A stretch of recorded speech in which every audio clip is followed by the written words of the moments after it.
يا الله إلهي أنت شرق رئيسو أنت كصوب قيب قادته إله الدنبي النضاف هو حاوى عبد شريف وهو صوماليات أو أشرافة أو كسوغن مقالة تنبي دبو إفك إلهي وحكسي هالكاس ويل أركيسان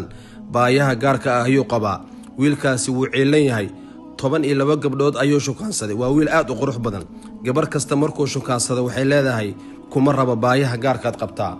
هاتن هويس أي yaa noo sheegi doonto xaalka uu ku sugan yahay iyo sida ay u rabto in loo caawiyo ilaahay dartii waxaan ka codsanayaa caawo hooyadaas iska oynayso oo dhibaataysan inaad garab soo siisan daawasho wacan bal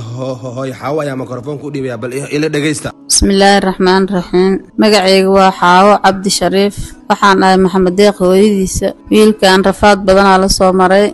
waxaan isku dayay maadaama aan kaligiis ilmo ka dhalay hooyana aan ahay hooyana ay jeceshahay ubadkeeda inay wax u dhalaan asigana oo baayaha gaarka uu sii qabo inaan u sameeyo guur gabar kasta aan u doono waxay tiraahdaa ma rabo ilaa aan ka quursano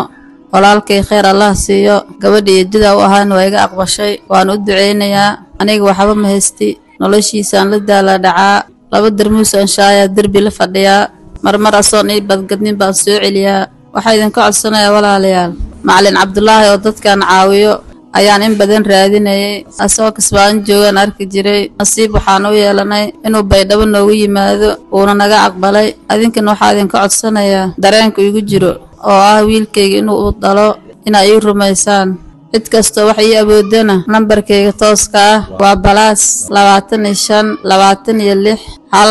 9 19 30 28 am cid alla cidii macallin Cabdullaahi wax igu soo dhiibayso waa igu soo dhiibi kartaan nambarkayga WhatsApp uu leeyahay waxa idinka rajaynayaa inaad isoo caawisaan oo guurka wiilkayga uga caawisaan bismillaahir rahmaanir rahiim magacaygu waa maxamed deeq cabdi maanta ma hadli karo farxad awgeed maadaama macallin Cabdullaahi karabkayga taagan yahay waxaan rajaynayaa maadaama in badan qalbigaan ka jabay in qalbiga toos noqdo saawa insha Allah waxaana qof baahiya gaar qaba anigu kaalmeeyo warka bismillaahir rahmaanir rahiim anigu ah Ruqayya Shariif Ali wiilkan walaalkayga ah maxamed deeq oo baahiyaha gaarka qabo in muddo badan la ciilay ilaa iyo 10 gabdhood ayna balanka ka baxeen taasina ay ku noqotay niyad jab taas darteed waxaan go'aansaday maadaama ilmo abti ilmo eeda aan nahay in aysan gabar dambe ciilin gabadhii ugu dambeysay xitaa malaha waxaa loo keenay gabadhaas Maxamed Cabdullaahi si uu ugu sameeyo koor gabadhiina balantii way ka baxday aniga hadda waxaan diyaar u ahay anigoo gabar yar ah wiilkaas inaan xanaaneeyo dib dambe oo sanay loo arkin إن شاء الله تعالى إلهي وحن ويديسنا ويلكاس قبداس إن إسعى رمضان إذن كانوا وحيدين كعصنا إن تصوع عوسان قبدا يروجي إن شاء الله تعالى وحن تصيا